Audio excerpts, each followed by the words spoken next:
விஜயால் ஆட்சி அமைக்க முடியுமா முடியாதா அதை தாண்டிய ஒரு விஷயம் இதுக்கு பின்னாடி பாஜக உள்ள இருக்குது. காரணம் காங்கிரஸ் குடன் கூட்டணி அப்படின்னு போனது பாஜக கடுமையான ஒரு எரிச்சலாகி போச்சு. அந்த எரிச்சலோட வெளிப்பாடு தான் இங்கே இது மாதிரி அப்படின்னு. ஸ்டாலின் இன்னைக்கு காலையிலேயே அவர் என்ன பண்ணார், ஒரு ஒரு அறிக்கை ஒன்று விட்டுருந்தார். இது மாதிரி அவரே ஆட்சி அமைக்கிட்டோம், விஜயை 6 மாத காலம் எப்படி இருக்குதுன்னு பார்ப்போம், அதன் பிறகு 6 மாத காலத்துக்கு அப்புறம் நம்ம முடிவு தெரிஞ்சுக்கலாம், அது வரைக்கும் அவர் எதுவும் டிஸ்டர்ப் பண்ணாதீங்க அப்படின்னு.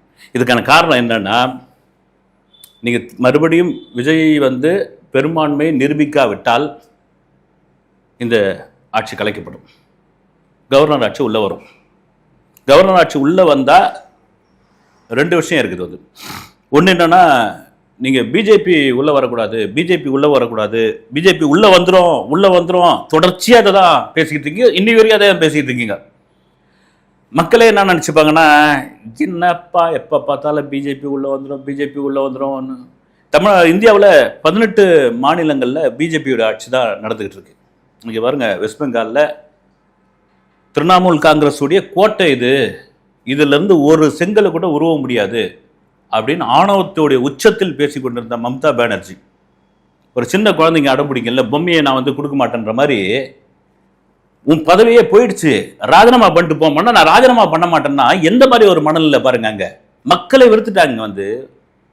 மக்களை வேற ஒரு இதுக்கு வந்துட்டாங்க. நீங்க திரும்ப பிஜேபி உள்ள வந்துடும், பொதுவாக சொல்றேன், பிஜேபி உள்ள வந்துடும் எவ்வளவு காலம் சொல்லி ஏமாற்ற முடியும்? அப்படி ஒருவேளை கவர்னர் ஆட்சி வருதுன்னா பிஜேபி உள்ளதான் வந்துடும்.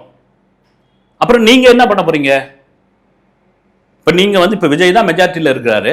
அப்போ நீங்கள் ஒரு அரணாக இருந்து, ஒரு ஒற்றுமையாக இருந்து, இதில் எந்த பாகுபாடும் இல்லாமல், எந்த ஈகோவும் இல்லாமல், அவர் ஒரு நடிகர், அவர் ஒரு கூத்தாடி, அவர் ஒரு மேக்கப் போட்டவர், கட்சி ஆரம்பித்து 3 வருஷம் தான் ஆகுது, அந்த மாதிரி எந்த வித ஈகோவும் இல்லாமல் ஒட்டுமொத்தமாக நிற்போம், பிஜேபி உள்ளே வந்துடும்ல, ஆட்சி அமைக்கிட்டப்பா, எல்லாரையும் தான் சொல்கிறேன் நான் ஆனால் அந்த மனநிலை வரவே வராது. இதெல்லாம் தாண்டி முக்கியமான ஒரு ஈகோ என்ன காரணம் தெரியுங்களா?